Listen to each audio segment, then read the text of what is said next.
investor protection, securities law, Wall Street reform. Oh my. Well, we're really just scratching the surface here, because all we're really doing in this chapter, I think, is what I boiled it down to, is just understanding the role of the Securities and Exchange Commission, and very broadly understanding the two significant pieces of securities law, the Securities Act of 1933 and the Securities Exchange Act of 1934.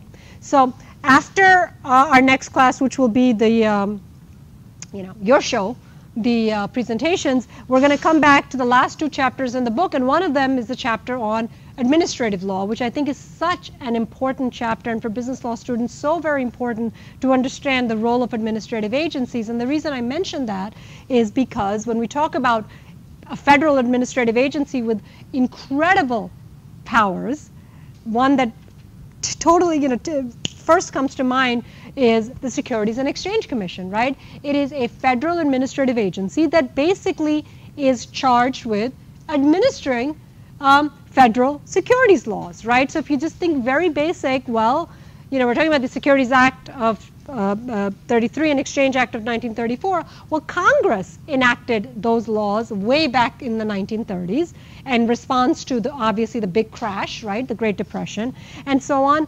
And these simple concepts are still relevant today. Now we're talking 70, 80 years later, and more importantly, in a very different economy.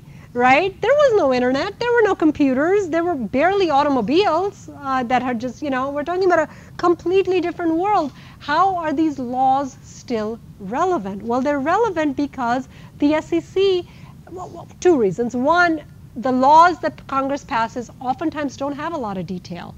They're broad concepts.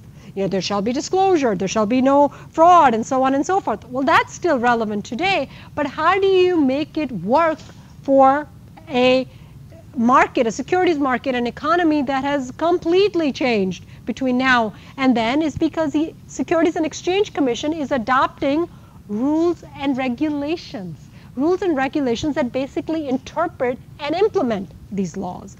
So just think about that. That is a huge responsibility and huge power given to the Securities and Exchange Commission.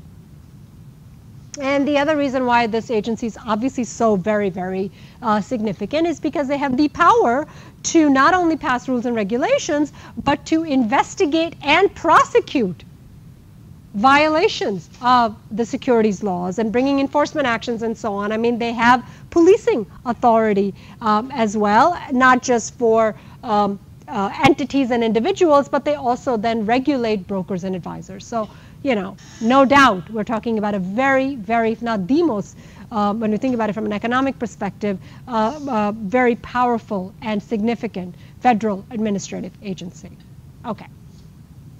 So we know the SEC is in charge here. In charge of what?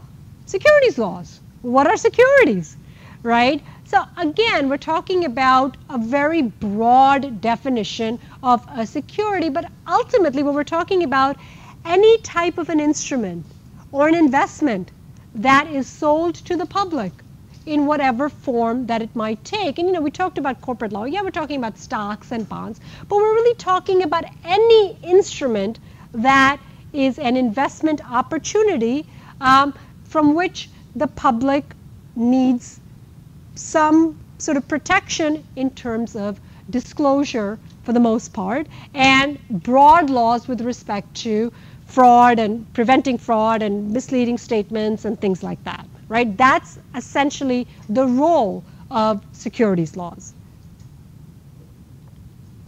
So again, this is a very broad view of these laws. I mean, we could be spending a semester talking about the 1933 Act and an entire semester talking about the 1934 Act and still not have fully scratched the surface. But our job today is to just understand the registration requirements under the 1933 Act and the fraud provisions under the 1934 Act. Easy stuff. Okay. So what is the purpose? There are two different acts of Congress enacted 1 year apart in response to the largest financial crisis that we've had so far, right? So the first one, the 1933 Act, basically regulates offering of securities to the public. Offering, for sale, right? So primarily regulates the issuance of securities by whom? By any type of a business. It doesn't have to be a corporation, but oftentimes we're talking about large securities markets on which only public corporations trade, but it could be any type of a business entity that wants to raise money by selling securities to the public. So what does that mean?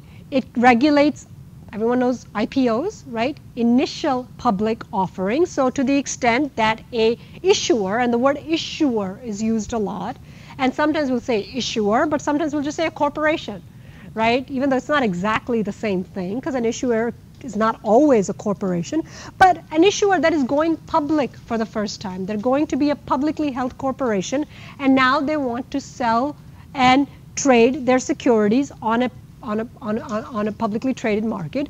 Well, that initial offering is something that has to be, as we'll see, registered with the SEC. And disclosure has to be made to potential investors. Okay, so that's one huge purpose.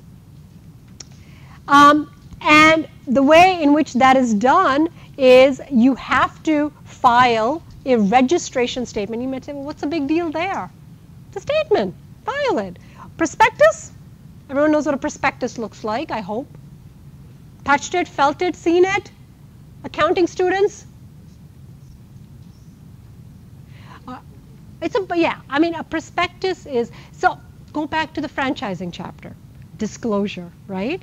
If I'm going to buy a franchise business, I want to know about that business. What is a prospectus? If I'm an investor, a prospective investor, I want to know what is it, what kind of stock or debt instruments is this company selling? What are the financials? Who runs the company? What are they hoping to achieve? All of that stuff, A, I want complete information, and B, I want that information to be accurate, not misleading, and not fraudulent, right? So a prospectus goes to potential investors.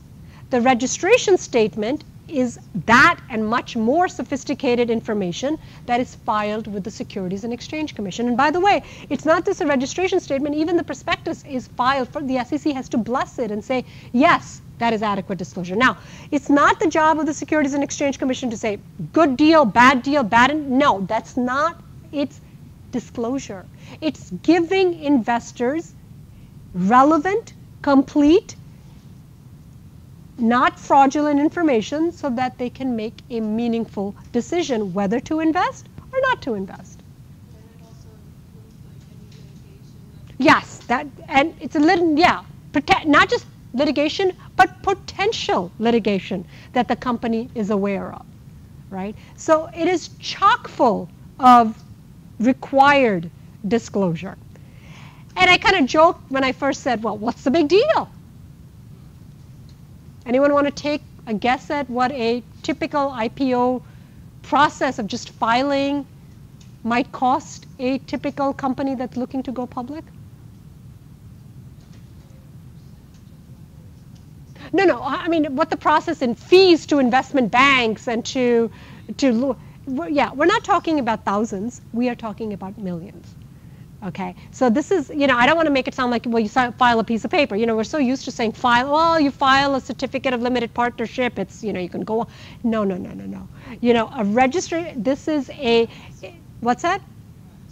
Right. I mean, we're talking about, and well, it could be, or it could be, more limited. We'll talk about the different types of, we are talking about time, resources, money. And you might say, well, what is the purpose of filing a registration statement? The company wants to raise money. But if you're spending millions to raise that money, which is not going to come back, right? I mean, the last time I looked, lawyers at investment banks worked at $500 an hour kind of rates. We're talking mega bucks. How do you recoup that? So again, we're talking about a game shouldn't call it a game, a playing field that is really for the big players here, right? And for the smaller companies, and I want to sort of get this out, you're looking to be exempt. You're looking to find a legal way where the securities laws give you the ability to either be exempt from registration or do a simplified process to an S1 or something like that. Okay? And that may not be the case, as we'll see, because exemption is reserved for otherwise, in order to sell securities, whether it's an initial public offering or an already established company that wants to raise more capital, you have to go through the process of registration, prospectus, waiting. You can't, even during that process while you're waiting, you can't sell securities until the SEC blesses the whole thing. So we're talking about a drawn-out financial and time-consuming process. And I don't know if the book or just gets that across, but that is an important point. We spend a lot of this chapter talking about exemptions, and the reason we're talking about exemptions is because this is such an onerous, stringent, hard, strict rule, okay? All right, let me go back a little to make sure that okay, this is what happens when I go out of order. Okay, so this is where we were, right? This is what it means, under the 33 Act, you have to file a registration statement, you have to file a prospectus gets handed off to potential investors, so on and so forth, time consuming, expensive, so on and so forth, right? So, one thing that you want to keep in mind before we get to certain types of sales of securities that may be exempt is, could a corporation do a simplified registration statement?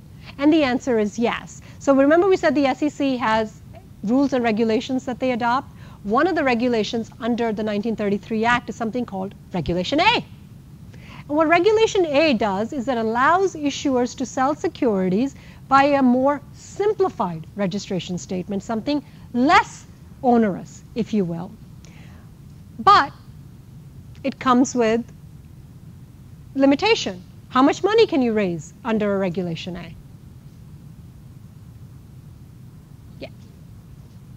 Little bit higher, right? 5 million, right? And you might say, bravo, a lot of money. But is it in today's world when you're talking about very large companies? Probably not. So it is something that works for a certain size company. And by the way, you can only do that once a year. So you can fall under a simplified process. If you think that your cash flow needs could be met by raising capital on an ongoing basis, but not having to go through a full-blown registration process, that might be a tool that is available. That's good to know.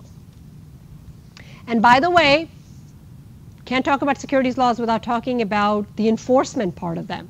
Civil, criminal liability here. We're talking, in terms of, either intentionally or willfully working in a way that defrauds investors, right? Again, the role of the Securities and Exchange Commission is, and I'm not saying that they do this job perfectly, we can have a debate on that, and maybe some of you will bring up those points when you talk about insider trading for those of you that are assigned to that topic, but if you look at the law in its purest sense, the idea here is that is the policing arm, the idea being that not effective disclosure leads to the potential for investors being defrauded.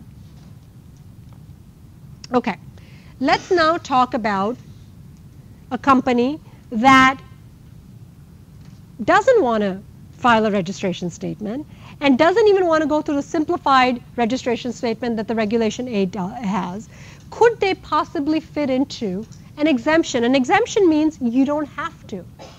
You can sell securities, I'm not saying by lying or whatever, no, you still have to not defraud and all of that, but you don't have to file a registration statement at all with the Securities and Exchange Commission. So one way in which that happens is a very simple way, which is, look, if you're a governmental agency that's looking to raise debt instruments or bonds, you don't have to register. The idea is that there's enough regulation of those entities anyway. If you're a nonprofit issuer, certain types of financial institutions and certain types of debts that they issue, because they're already regulated under different banking laws and so on. So you might be exempt for those reasons. Okay, that's a possibility. But this slide, whatever number this slide is perhaps the guide, if you will, to all of the exemptions that apply, right? And these are very, very important. Private placement we'll talk about to some degree. Interstate exemptions, small offering exemptions, which sometimes get mixed up with the Regulation A. These are, we'll talk about each of these. These are all the different ways in which certain companies can raise money without registering with the SEC legally.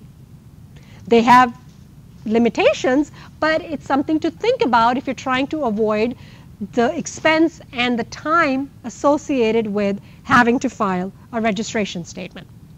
The first one is very easy, the non-issuer exemption. The non-issuer exemption is, look, the registration requirement only applies if you are the issuing company, right? Whether or not you're doing initial public offering or you're already an established company that wants to raise more capital. But once those securities are out, right, if you're a non-issuer and you're selling securities, you don't have to re-register, right? And that's sort of a silly point. Security transactions not made by an issuer do not have to be registered. So if they're already established securities, you don't have to re-register them.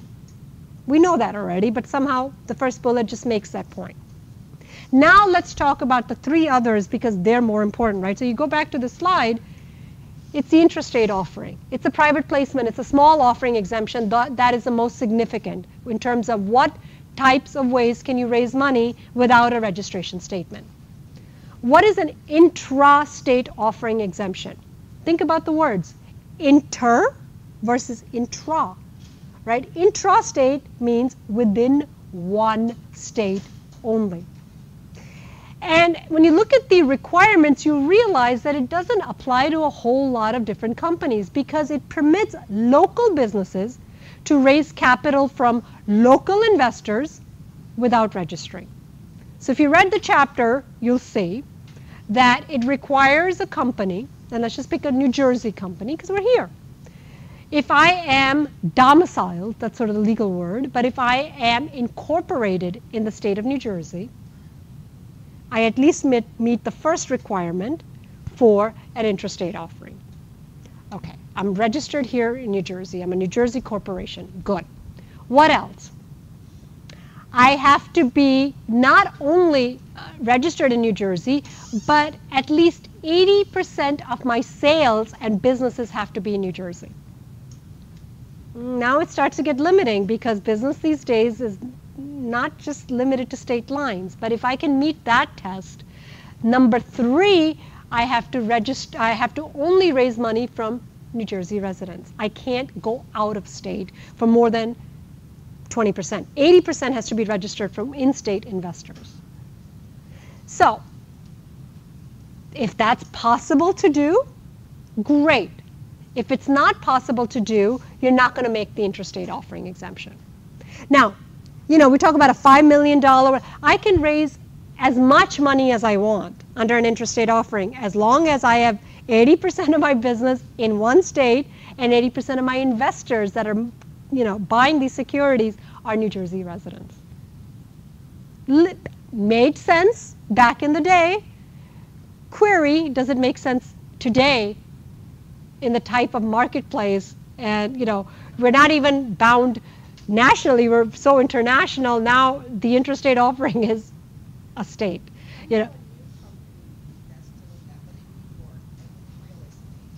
Say that again. Yeah. Real estate holding companies sometimes are. And it's possible. I'm not saying that it's not possible. If your business model is very limited to what you're doing, absolutely. You're going after very, very high net worth individuals anyway. And, it's not that the SEC doesn't, I'll start talking about accredited investors. And it's not that the Securities and Exchange Commission doesn't want to protect the big guys. the idea is they know how to take care of themselves. The reason for these laws is to protect, quote unquote, the average investor, not the institutional investor. They know. They have an army of lawyers that can read through the fluff. But the registration statement and its prospectus, and the reason why the SEC gets involved in disclosure is because if they didn't, all kinds of misinformation would be out there that they could not police. All right, so everyone understand the intrastate offering? Now, yes? What if a distributor in the same state, or let's say you open a distributor also, you have company A, then you have a distributor in the same state, you're selling everything to that distributor, and that distributor is selling everywhere in the U.S., but you're only selling to that distributor. Yeah, good question. And the question is, well, what if, I mean, is a distributor connected to you?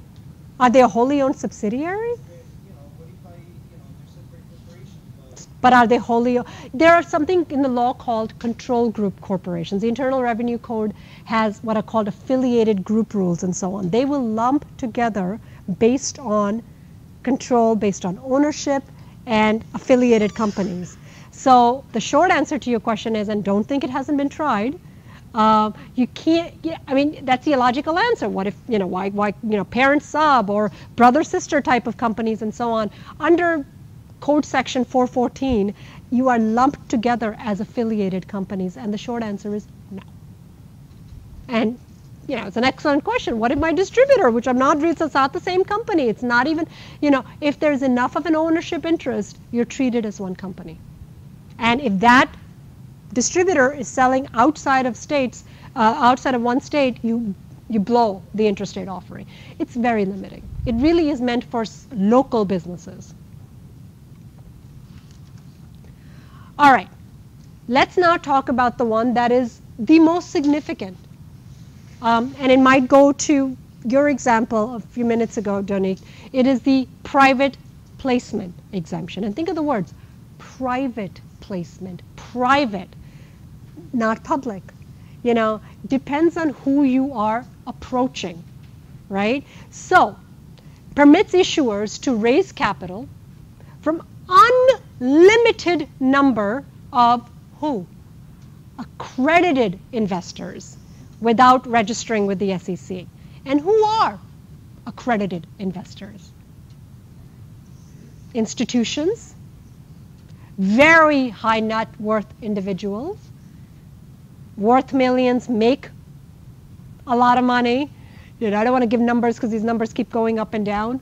But you're talking about sophisticated investors plus, right? So, if you have again, if you're a New York sort of privately held kind of group and you have, one can't give Bernie Madoff as an example anymore because he's a crook, but, people like that, people that are very, very, very swift, shrewd, and so on, they don't, it's not that they don't need the Securities and Exchange Commission, it's that the laws were, again, not designed, the disclosure laws were not designed for them.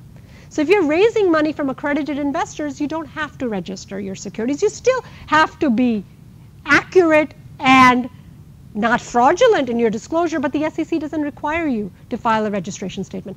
Oh, and by the way, the private placement does one other thing. It says that you can also sell, don't ask me where the number 35 comes from, it's just in the rules. You can also sell to no more than 35 non-accredited investors. So it gives you a freebie.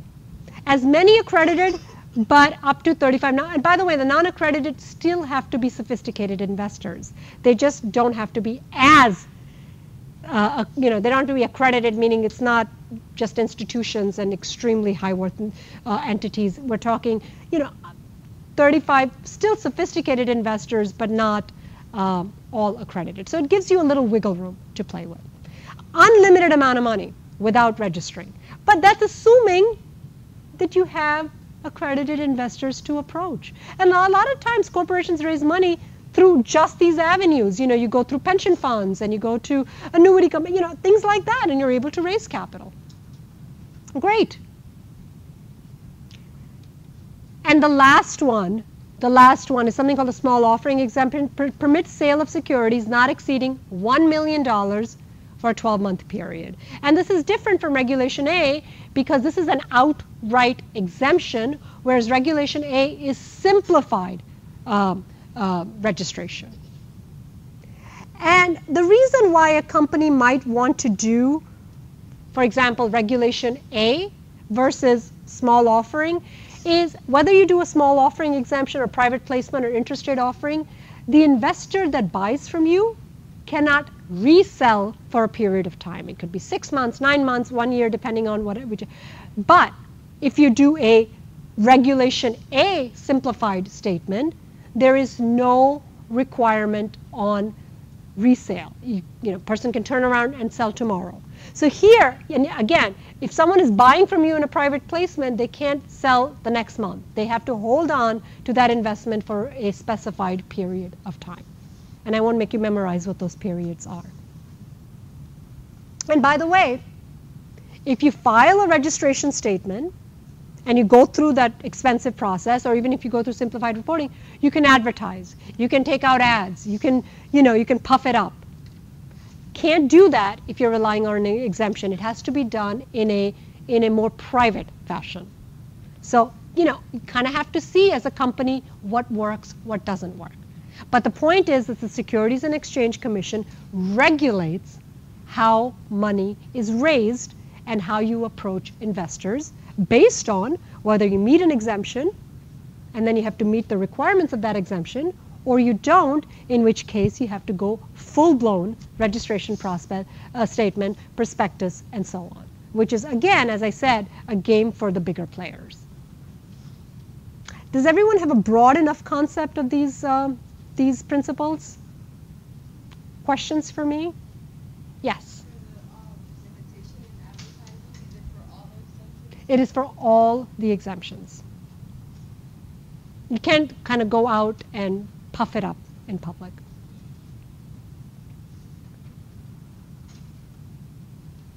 Sarbanes-Oxley, it comes back in its own way. And here the point I'm going to make is one provision of Sarbanes-Oxley that was really quite controversial before it was enacted, and this notion of, well, who helps companies raise capital and go through the registration process? Investment banks, right? You've got your JP Morgans and your whoever's still in the game these days if they haven't merged with one another.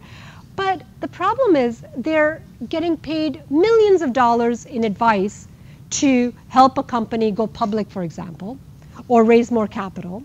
But another part of that same business is supposed to provide securities analysis, right? They have analysts that either give a buy or a sell or a hold.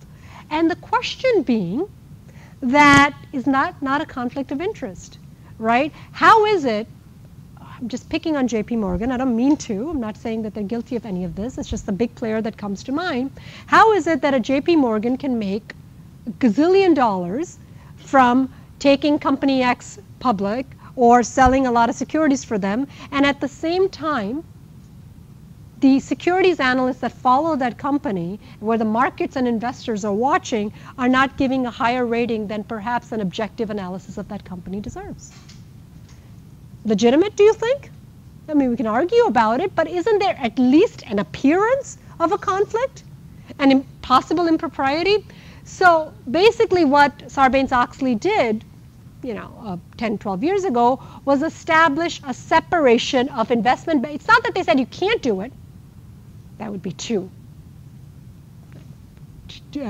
much of a blow to how corporations do business, is that they said you have to separate out.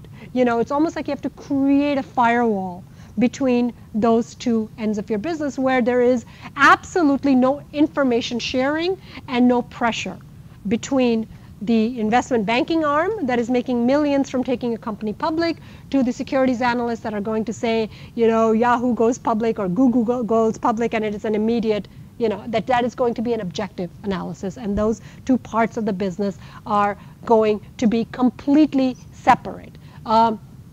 And again, the reason for that being that analysts would be pressured to give high marks to companies being assisted by that same firm that's making a lot of money, and it protects analysts from review, pressure, and oversight. Does it work perfectly? Probably not. Is it a good attempt to try to solve a problem? Yes.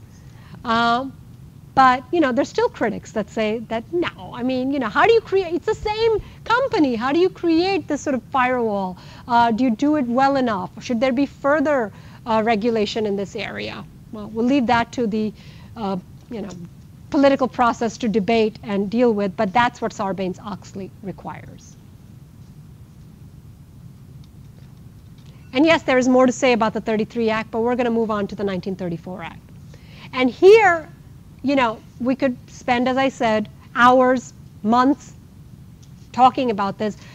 We're going to look at it, for two of its provisions. Number one, insider trading, and number two, short swing profits. Okay, those are the two big things that we're going to talk about, but let's talk about what the 1934 Act is designed to do.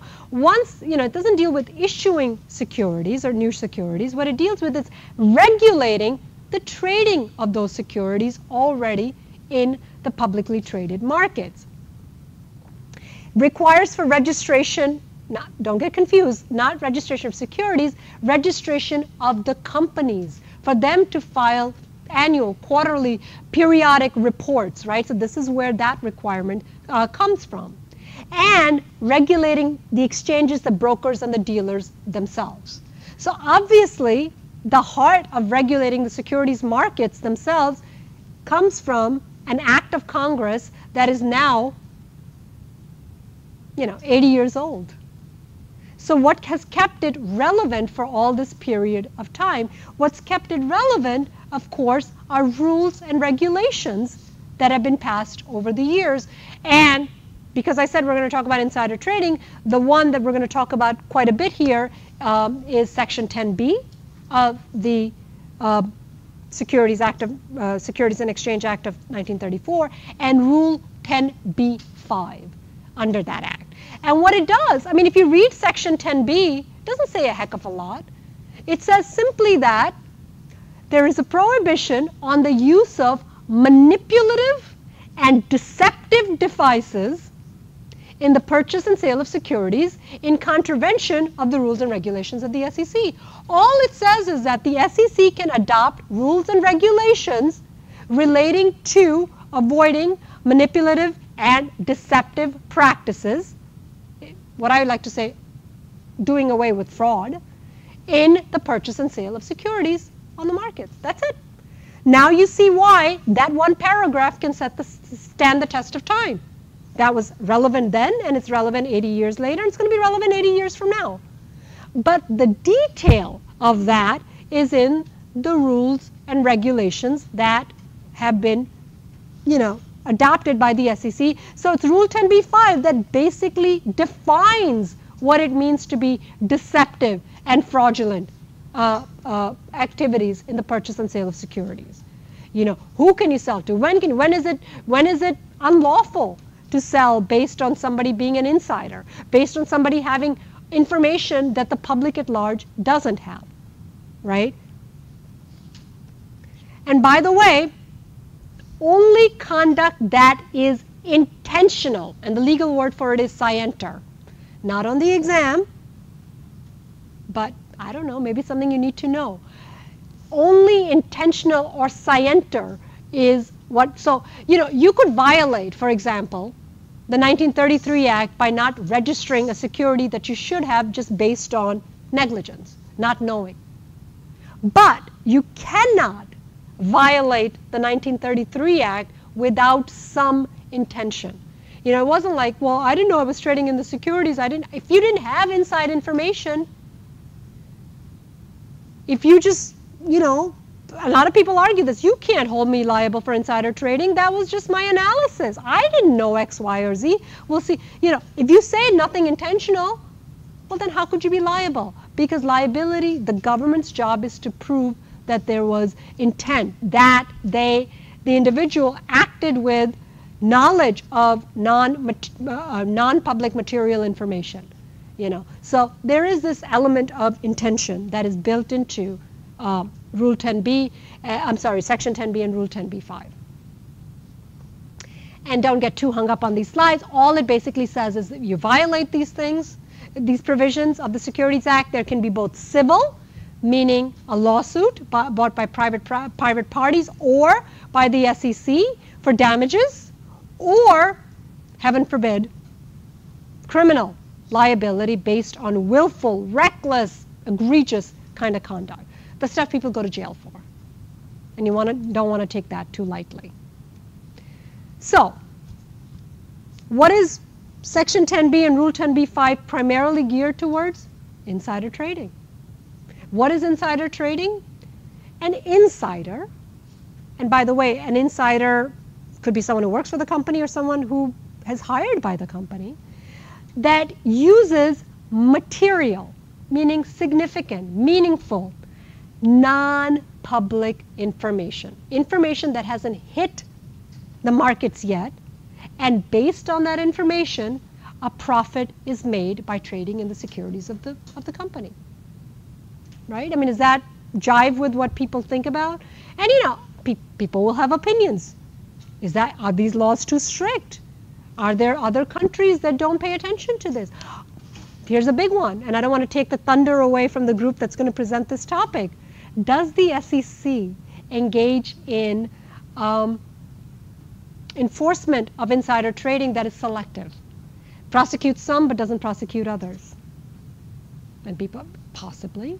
You know, I like to bring up my I was going to say my good friend, of course, someone that I think a lot of people think is the poster child for the SEC going after someone who was high profile. Dear Martha. I mean, how could you not talk about insider trading and not talk about the domestic goddess herself, Martha Stewart, who did what? Potentially got a call from a broker that knew about some drug that was going to lose FDA approval, and she sold, and she avoided losses of about $60,000. $60,000, you know.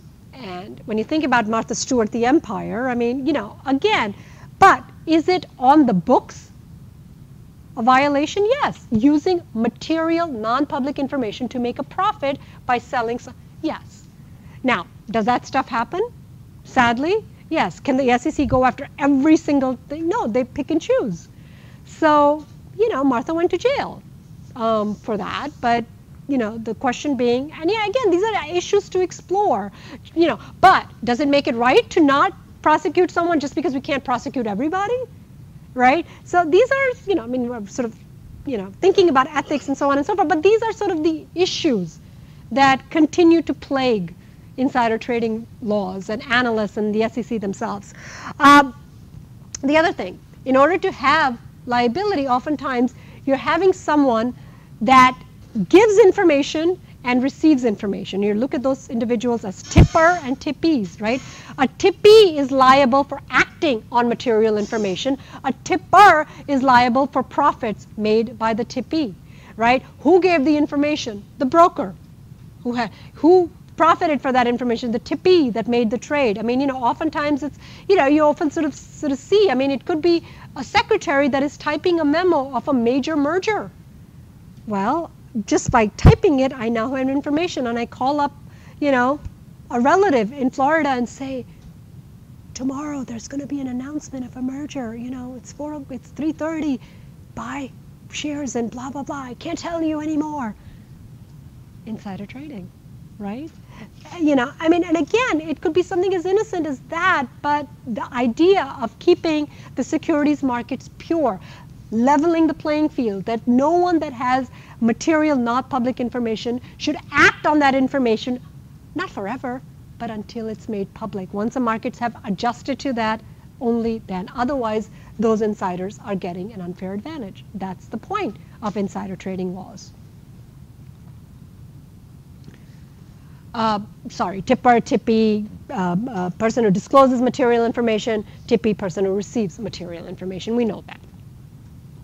All right, this case was kind of interesting, the Pagat case from the Ninth Circuit, federal case, 2006, and the question is there criminal liability for insider trading based on a tip that was potentially allegedly made. What happened in this case? Yes. So this person worked for a company that had contracts with Microsoft on making Xbox. And the last time I looked, Xboxes were highly profitable. Yes. It's back in 2006, so I think it's very the first time Xbox was around that time. So he first bought his own stock. Can I back you up for a minute? What did the company do when they got this good news? Oh, yeah. His CEO sent out an email to not buy. They said, great news, employees. We've just landed a deal with Microsoft. And then, don't buy, don't sell. right, exactly. You know, I mean, do the right thing. And 20 minutes after, he bought shares. Not only did he buy shares, And he also took his friend.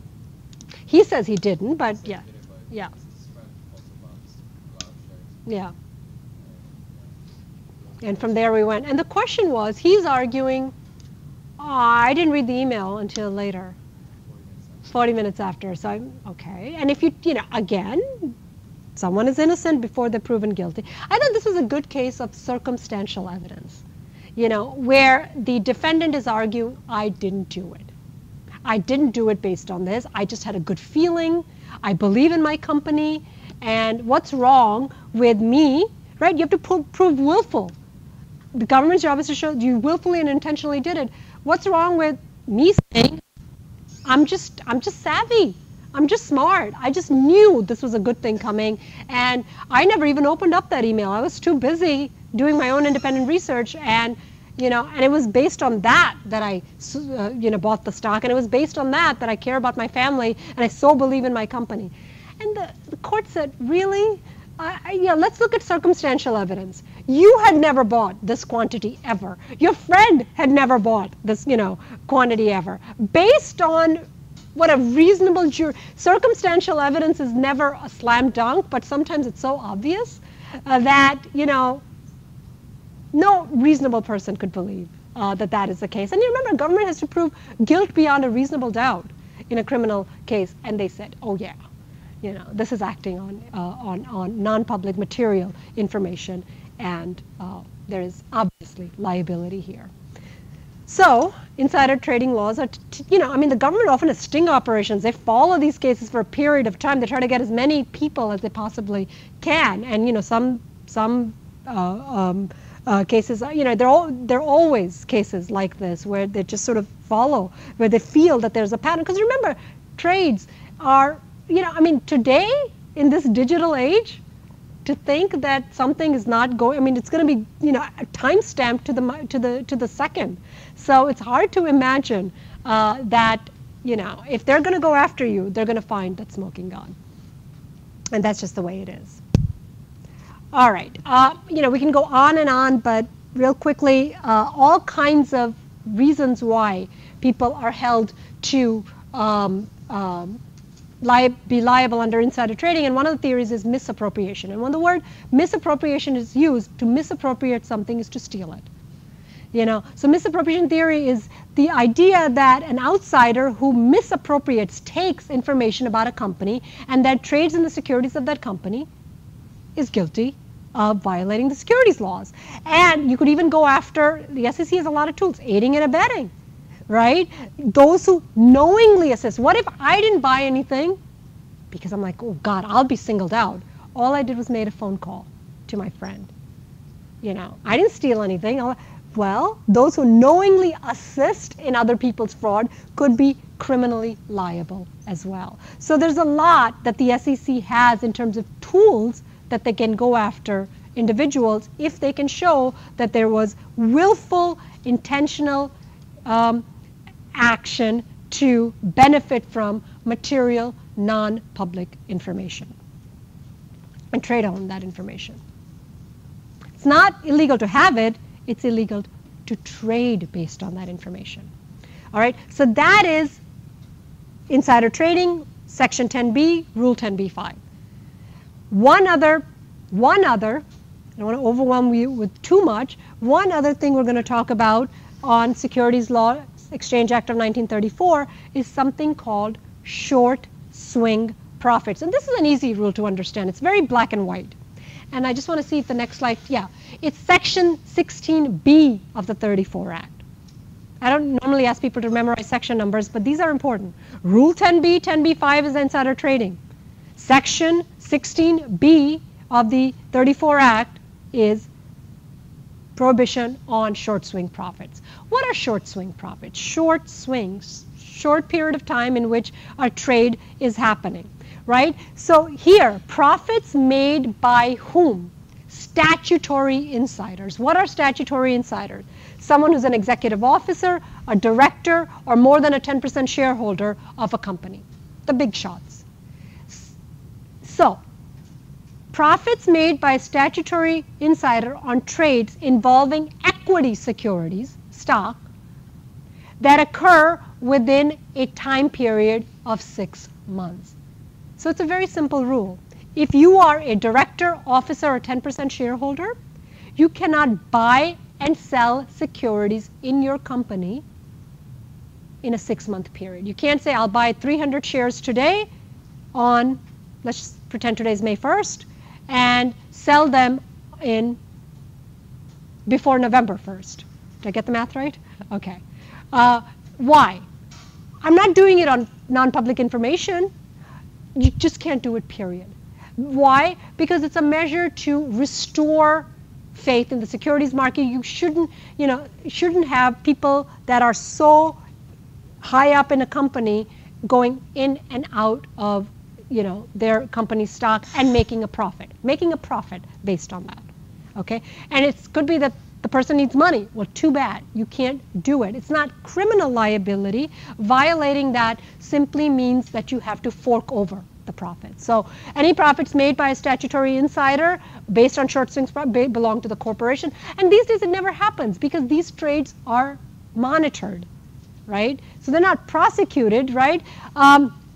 So there are rules on who is a director, who is an executive officer, and so on and so forth. You don't have to worry. Just remember directors, officers, 10% shareholders. And obviously there's no liability for transactions that occur within 6 months before becoming an insider. So this is only after you have become a director, officer, or a 10% shareholder. We just don't want that. That's just an SEC rule. We don't want people going in and out within, that's called short swing profits. It sort of destroys faith in the securities market. It just looks wrong, and that should not happen.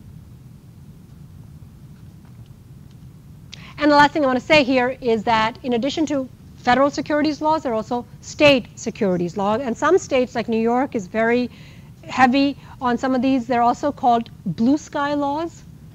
What? Blue sky? And the idea sort of behind that is, like the sort of the joke, I'll sell you a piece of the sky kind of thing. That's where the name comes from. It's designed, again, to avoid fraud. So yes, there are also anti-fraud provisions within state laws that companies need to be worried about, not just federal laws.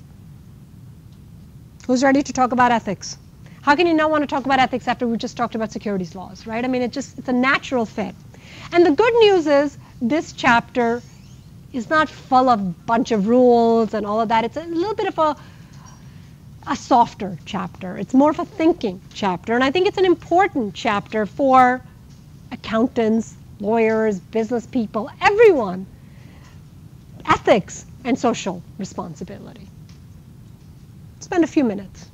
Because, we've hopefully already been thinking about a lot of these issues. And if I could sit here and define ethics for you, wow, right? Is there, what is ethical? What is moral? I mean, look, you could talk to me, you could talk to you, we're going to have different definitions. But the idea here is how do law, the legal requirements, and quote-unquote ethical responsibility, however any one individual or corporation define it, how do they intersect? And what are some of the things that are important to keep in mind in just understanding how, for example, corporations function in society? So, what are ethics? Well, for lack of a better definition, it's a bunch of moral principles or values that sort of become the compass for an individual or a group. Look, a rule of law and a rule of ethics may demand the same response, or the law actually may permit an act that is actually ethically wrong to certain individuals. You know, law may demand certain conduct, but a person's ethical standards could be contrary. And you can think of a bunch of different examples. I don't know, one quick example that comes to mind, we talked about employment law. One of the things that an employer is supposed to do before they hire anyone is to check verification to work here in the United States. Collect an I-9. You're supposed to do that. If you don't, you could be hit with penalties and so on. Why? Because if you hire somebody who's not legally able to work in the United States, you're not paying taxes and so on, and Uncle Sam and society as a large lose out. That's the law. Well, what about a company that just feels like that's wrong? What about a small business owner that feels that that's wrong, that feels that, gosh, I mean, you know, we pay enough and so on and so forth. I'd like to hire this individual. You know, law and a sense of ethics may not exactly be, you know, and you could think of a gazillion different examples, you know, whether it's going above and beyond what the law requires in terms of environmental protection, what the law requires in terms of minimum wage, what the law requires in terms of paid leave and wanting to go beyond that, you know. So again, minimum standards under the law could make something legal, but a corporation or an individual's sense of ethical and moral behavior may want to go much, much further than that, right? And that's, again, this tension. So it gives you an idea. The law is here, the ethics are here. You know, they overlap to some extent, but they're not, you know, the two circles are not together, are they? And that's just the reality of not just the US legal system, but any legal system. It's not perfect to any one sense of ethical any one set of ethical standards, because there are no one set of ethical standards, are there? Right? This is the gray area completely. So I could sit here and say, memorize all of these different philosophical schools of thought on how ethics is derived or morality is derived. No. You know, if you want to learn about ethical fundamentalism or Rawls School, fascinating stuff. I took a semester or two of philosophy courses in undergraduate. I encourage you to do that. But that's not what we're going to do here in business law. I just want to explain that however somebody thinks is their derivation of their moral compass or ethics comes from somewhere. You know, it does, right? You could say, well, it comes from my own being, or I look to some outside source, or I'm a religious, whatever it is, it's coming from somewhere, right? And that's what this different philosophies are. So no, don't memorize it, but appreciate that, you know, you could get your sense of ethics by looking to an outside force, a central figure, you know, a religious book, perhaps. You could look at ethics based on this loosey-goosey, liberally kind of way of thinking of, well, we're going to base it on what's the greatest good for the greatest number of people. Define that, you know, very difficult to do all the time. You know, is it this notion of logic dictates everything? We're going to base it on what's good for society, what's, you know, what's consistent over a period of time, what has the ability to stand the test of time? Possibly. You know, how do you come up with that? Fairness dictates it. Or this notion of, well, the moral compass, we're born with a sense of ethics and we should just let our conscience speak for itself. Well, it's one thing to say ethics in an individual. How does a corporation develop? You know, everyone that works for a large company or will work for a large company will see a code of ethics, right? And those of us that work for large companies, we are signing on, you know, signing on to a code of ethics because the corporation has decided that outside employment should be dealt with in this way, giving gifts and accepting favors, and code of ethics, right? So, I mean, you know, you're deriving a set of rules based on right and wrong, somebody's sense of right or wrong. So, you know, nice, but still, I don't have a black or white answer, and none of us do. Oh, and by the way, you know, if we went around the room, people might feel more attracted to one of these theories versus another, just based on heritage, experiences, or just who we are, right? So again, ethics, morality, not an exact science. Legal system likes to work on a set of bunch of different rules. And then you come back to this notion of social responsibility of business. And sometimes you say, does business even have a social responsibility? Should it? Do you want it to? Or, as we'll see, are you on the other end of the spectrum that say, no, corporations, there's a place for doing good, but corporations exist to maximize profits. And as long as they're abiding by the law, why do they have to ever consider ethics versus morality? They go where the money is. Not exactly consistent. So it's this notion that corporations and businesses act with an awareness of the consequences and impact that their decision will have others, and some argue that they owe a degree of responsibility for their actions. Yes, they can meet the minimum environmental standards, or the fact that they exist in a society that gives them the rule of law and order and so on, and if they're very, very profitable, does the social responsibility of business dictate that they do more, right? And the corporation may argue, no. If we're meeting the legal requirement, we have to give back to the profits to the shareholders, and if that isn't something that is desirable, then our stock will go down, and whatever. Let the market dictate it. So again, you've got this tension that, believe me, we're not going to solve in the next 10 or 15 minutes, but it is something to consider as we talk about all these rules, and we never really stop to think about, well, gee, does the responsibility go more than that? So this we do want, or I do want, for you to know that there are 4 theories of social responsibility that this book articulates that are pretty good. And we'll talk about each of them.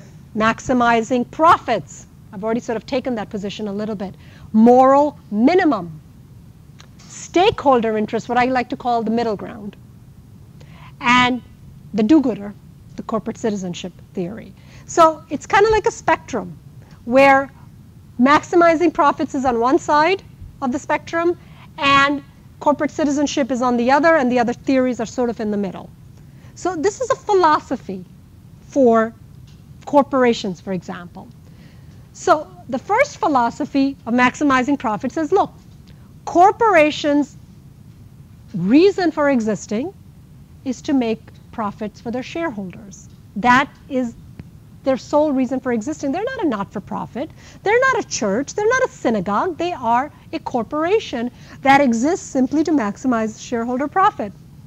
And everyone else, whether it's their employees or their customers, as long as they're being paid or whatever, if we have to lay off a bunch of people to save money, well, so be it. That's not relevant in running the company. Milton Friedman, by the way, a graduate of Rutgers University. Did you know that? Well, now you do. But this theory of the Chicago Business School model basically advocated this theory. I'm not saying that Milton wasn't a nice guy. I didn't know him, but we're talking about a different generation. But the point here is that this is sort of the hardcore let the markets do their thing theory, which basically says, look, as long as you're doing what is legally required of you, the only role of corporations is to generate profits for shareholders. That's it. One end of the spectrum.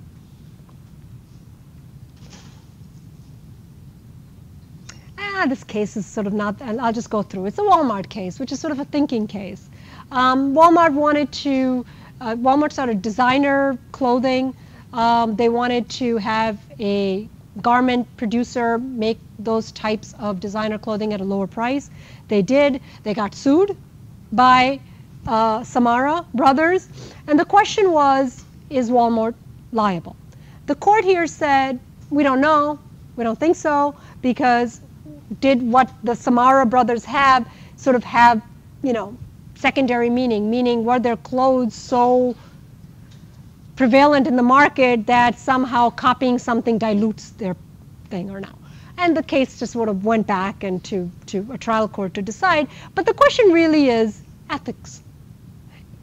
Walmart may not have done anything quote unquote illegal, but did they do the right thing ethically? The answer is, if you look at it from a maximizing profits theory, yeah, they didn't do anything illegal. They don't have to worry about anyone else. They don't have to worry about their perception. They have to worry about the fact that if Samara Brother clothing is selling so well, why shouldn't they compete by coming up with something similar so they can have a share of that market too? What's wrong with that? Some people might have something to say about that. Again, what is legal is not always going to align with everyone's sense of what is ethical or what is socially responsible. All right, the second theory basically says, look, we're not going to be as heartless as maximizing profits. We're going to be subscribing to a theory called moral minimum. And that basically says, look, yes, corporations' duty is to make profits, but they should really try to do it by avoiding harm to other people, avoiding harm. And as long as a business avoids and corrects the social injury it causes, it has met its moral obligation. So, this is sort of the don't make a mountain out of a molehill. Don't create a problem before it exists. Be mindful, be the best you can, following the law and maximizing profits. But oops, if any of your actions lead to some sort of injury, then you take action. Then you try to resolve it. But there's no reason to do it before. So, for example, I don't know, I'll pick on BP Gulf Oil incident, right? I mean, even if you give the company the benefit of the doubt, their procedures were really quite lacking. But let's say they weren't. Let's say they did everything they could, but now you find out, gee, if we had just invested in better technology, perhaps we would avoid another ecological environmental disaster from happening again. So the moral minimum would say, well, look, we don't have to invest in everything beforehand, because if we did, we would, try to avoid something that may have never have happened in the first place. But once it happens, then you have a duty to act and take action appropriately. So it's a little bit, it's more, maximizing profits light, right? It's a little bit better in the sense that it says, well, go above and beyond once you know that there is potential for harm. Okay. And the idea being that, look, laws will catch up to it anyway. Your job as a corporation is to uphold the minimum laws, to uphold avoiding harm to others while still maximizing profits. Because that's what you are. You are a corporation. And the way companies could arguably be said to follow this theory is that companies often have codes of ethics. Not just for employees, but they sometimes have it for senior financial officers in particular, because those are the guys that are, at the helm and have the potential to go rogue. Making companies act ethically in dealing with shareholders, employees, or other constituents. Making certain conducts illegal and establishing criminal penalties. So again, we saw that when harm happened in Enron and Tyco and all of these things, we saw that the legal system acted to correct those wrongs. So isn't that a system that kind of works under a moral minimum theory? Some would argue that that's how we actually operate. We wait for something to happen and then we react to it. Is that right? Is that wrong? Many argue that that's the way we are. And we've accepted it because don't we love it when the stock market goes up, right? So, again, it's making us sort of think long and hard about some of these things. The middle ground, the stakeholder interest, is saying, look, profits are important, shareholders are important, but corporations really ought to consider their actions beyond just the shareholders.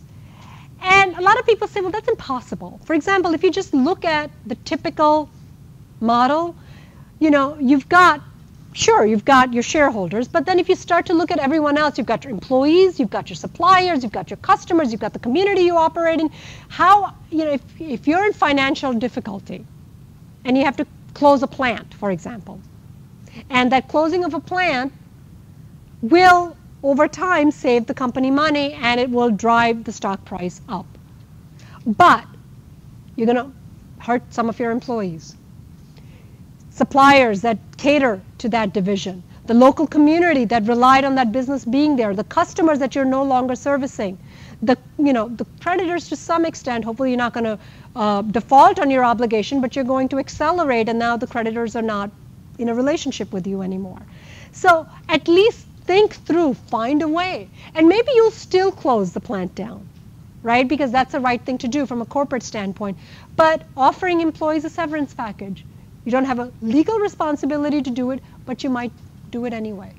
You might make a donation to the local community for leaving. You might try to make people whole in some way, right? That is the notion of considering these other interests, even though legally you don't have to, right? Not perfect solutions, but again, should you, as a corporation, have this mentality? And notice, I'm not answering these questions, I'm just making people think. Oh, how could you not talk about the Citizens United case? This US Supreme Court case that came out now 5 years ago.